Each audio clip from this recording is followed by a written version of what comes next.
For the first half of my 20s, I was thinking about starting an art YouTube channel, but instead of doing that, I was just watching a lot of art YouTube videos because frankly, I thought it was already too late to start one. But then something strange happened. The moment I started to publish consistently, my entire life and art career completely transformed immediately before I even hit 100 subscribers. And so today in this video, I want to take you on my YouTube journey so that you can feel inspired to publish your first video and push through those hard first couple of years of being a creative. The first hurdle that we have to overcome as creatives is to publish that first video, upload that first artwork, contact that first gallery, whatever first step you have to make that first step. And for me, publishing my first video was absolutely terrifying. I was so afraid of not looking like a professional that at the end of the video I was thanking everyone. I was thanking the sound guy, thanking the lighting guy, thanking the whole crew. But here's the thing, there was no crew to thank. I made those things up. These were all artist pseudonyms that I made up to look more like a professional. And at that time I told myself that this was not lying because these were artist pseudonyms. But looking back, this was kind of lying and absolutely stupid. Now, long story short, after 2 weeks of editing, recording, making this whole video, I pressed publish. And something amazing happened. Nobody watched the video. Nobody cared. A couple of friends made a positive comment, but largely nobody gave a damn. And looking back, the two lessons I learned from this were the best possible lessons to learn. Number one, YouTube taught me to be authentic and that fronting some kind of facade is simply not going to work. People are not going to watch that video. People don't care about those facades. And number two, your first couple of videos are going to suck. Nobody is going to watch them anyway, and so there's nothing to be afraid of in the first place. The reality is that some of the hardest walls that you will face in your journey are walls that you build yourself. And so one of the benefits that you get from YouTube is that you learn how to break down those walls that you built yourself. Now, the fear of posting didn't go away overnight. It took me another 3 years to publish my second video. And so let's talk about this. Let's talk about how I overcame those fears and how you can break down those imaginary walls that everybody seems to build for themselves. So let's talk about this. Why was I afraid of my friends judging me for publishing my first video? Well, I asked myself the question, what are my friends going to think if I publish this video? And if you ask yourself that question, well, you're going to be afraid. Now, a simple way of getting rid of those fears is to simply reframe the question and ask a different question. For example, you could ask yourself, what is going to happen if I never publish this video? Now, this is the same thing. It's also a question that is going to generate fear, but in this case, it's not generating fear that is going to help you not do anything. It's generating fear that is going to help you to actually publish that video. And so we are using that powerful driving emotion of fear, which is probably one of the most powerful emotions that exist, and definitely an emotion that can drive you to do great things. But now we are using it in our favor instead of using it against us. And so it's all about reframing to redirect our fears so that they can work for us. Now, one of the benefits of this type of strategy is that you can use it for literally everything in your life. Let's say you have to go to an art fair and you're asking yourself this question, what is going to happen if I make this massive investment and then I don't sell anything on that art fair? Well, that's again a question that is not helping you. What you could do is transform that question, reframe it, and ask yourself, what is going to happen if I never try to sell my art on an art fair? Boom. There you have it. So now that you've mastered redirecting your fears, let's go a little bit deeper because there's also a possibility to erase your fears altogether. Let's talk about it. So let's say you've used the first strategy, reframing your fears and questions so that they actually help you, and you published 100 videos. Now, a couple of things are going to happen. Number one, you will realize that negative comments are inevitable. Every YouTuber's, every video, every social media account has negative comments. And number two, you will realize that for every person that hates your video and does a dislike, there will be 99 people that like your video or 98 people that like your video. Now, the beautiful thing is that you will literally see this in the channel analytics of your videos for every single video. And here's the thing, human beings are very smart creatures. They cannot remain to be afraid of something that is inevitable and that is harmless. When they see that every single video happens in the exact same way, people are going to negatively comment on it, but there will be way more positive comments, or there's gonna be a dislike,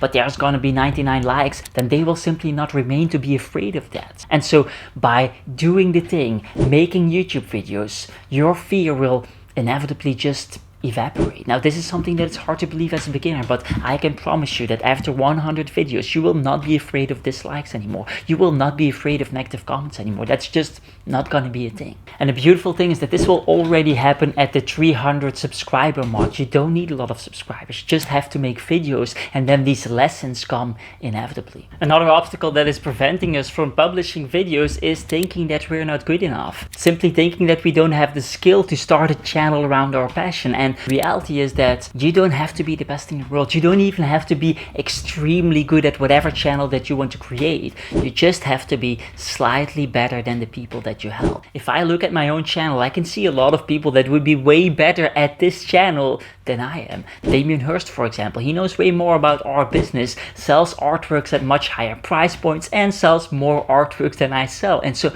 of course, he would be better. But the reality is that he doesn't have a channel. And he would probably be talking at such a high level that beginner artists wouldn't really relate to it anymore. And so the reality is that even though I'm at a lower skill level when it comes to art business than Damien Hurst or a lot of other people, because I'm younger and don't have the experience, I can still help people out. People that are slightly under me. And you can see this very obviously in the comment section. I get thousands of messages in comments, in DMs, in emails from people thanking me for what I do for them, thanking me that I changed their lives in some kind of shape or way. And so ironically, making videos is the solution to thinking that you can't make videos. Doing is more important than thinking. Now, what if you are in fact not good enough and you're not slightly better than other people? Well, then this thought in your head is simply something that you shouldn't be thinking of, because it doesn't actually matter. Let's think about this. If you make videos on YouTube and you are not good enough, then the algorithm will decide to not show your videos to people. And people will not be watching your videos. And so this fear that you are not going to be good enough is just not something that you need to have, because in that case, in that very small unlikely case, then nobody's going to watch your videos anyway. And so this is simply nothing to be afraid of. The same with art galleries or publishing your art on various websites. I hear these doubts from artists all of the time. They are selected for a particular group show and then they talk to me and they talk about their fear. They talk about them feeling like they're not good enough, and I always say the same thing. If somebody vetted you to be part of a group exhibition, then they already did the work to decide whether or not you're good enough. And so this by definition means that you are already good enough for at least a percentage of people. And so these fears, these doubts are just not doubts that you need to have. And so one of the questions we should ask ourselves is, why is it so easy for us human beings to feel like imposters, to feel like we're not good enough? And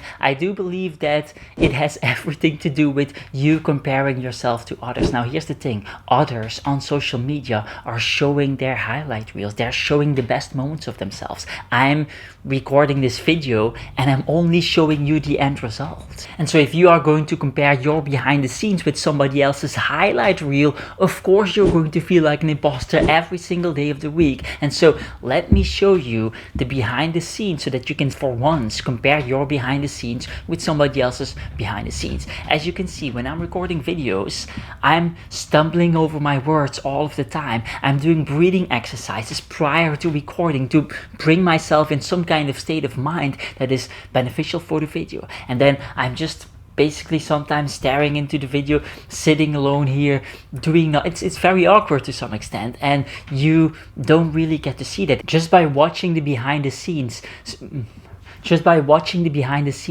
seeing me stumble, seeing me being awkward in my studio, you suddenly realize, hey, wait a minute, I can stumble upon words. I can also do that. And the reality is that you can in fact do that. And so how can we make sure that we don't compare our behind the scenes to somebody else's highlight reel, but we compare it to somebody else's behind the scene when we don't actually get to see their behind the scenes? Well, we simply don't do that. We can't do that. But what we can do is stop being our inner worst enemy, our inner worst critic, and start to let the market decide instead of you deciding for the market. What does that mean? Well, instead of you criticizing your own videos, just publish them and let the market decide. The market is way better at deciding. It's way better at criticizing. It's way better than your inner voice. Just by reframing it like that, you can actually silence that inner voice and start creating, start publishing. Now, there's one problem that comes with letting the market decide, and that is that if you do that, you will get a lot of likes, dislikes, comments, views, and all of that stuff. And what's going to happen when you get those things? Well, you are going to, or at least that's what I did, over obsess about those likes, about those comments, about those views. And so what's going to happen is that you're going to refresh the page every time you upload, an hour later, 2 hours later, 3 hours later, constantly checking those vanity metrics and constantly obsessing about those vanity metrics. And I see this all of the time. I'm talking with artists and they share their results and they talk about how they only have 112 subscribers. And then I ask them, well, how many videos did you post? And they say 19. And then I have to say, well, that's just an amazing result. You are comparing yourself to the wrong thing. You are comparing your beginning to somebody else's middle, to somebody else's end. If you would compare your beginning to somebody else's beginning, you would see that it's an amazing result. Let's take Mr. Beast, for example, one of the biggest YouTubers in the world. He had to upload 100 videos to get his first 100 subscribers. That's 100 videos for 100 subscribers. And so if you have 112 subscribers and 19 videos, you're doing an amazing job. You're absolutely succeeding, and you just don't see that. And so again, we can solve this by reframing things, by adjusting our focus and focus on the right things. Focus on the right things to compare. And so what is happening in the creative process, any creative process, whether it's YouTube or painting or singing, you will be your own worst critic. You will be your own worst enemy. And one of the benefits to making YouTube videos is that you learn how to master that inner critic, that you learn how to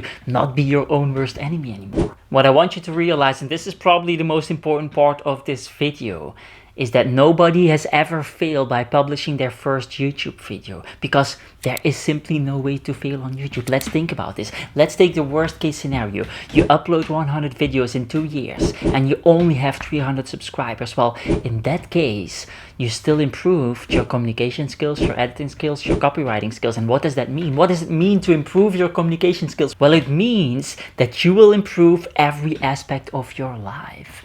You will decrease the amount of misunderstanding between you and your partner. You will increase the impact of your words in all scenarios, including professional settings, getting into galleries, talking with collectors, talking with anyone in the art world, for example, but also social settings, talking with the girl in the bar, talking with your friends. All of those things will improve. You will also be able to learn anything that you learn faster, because learning usually is done through language, and you understand language better because you've improved your communication skills. But more importantly, since everyone thinks in language, improving your language skills means that you improve your thinking. You simply think better. You will think through problems and come up with solutions faster. You will also understand your own emotions, your own worries, your own anxieties, your own feelings better, and subsequently you will be able to convince yourself of doing the things that you know you should be doing better, because the arguments you give yourself will be better. And so in short, what happens if you improve your communication skills? In the worst case scenario on YouTube,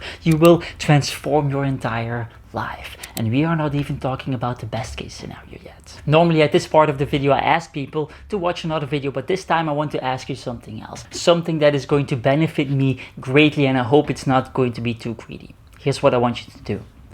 Grab your phone, record a video and publish it on YouTube. And I can promise you that in the worst case scenario, it will all be worth it.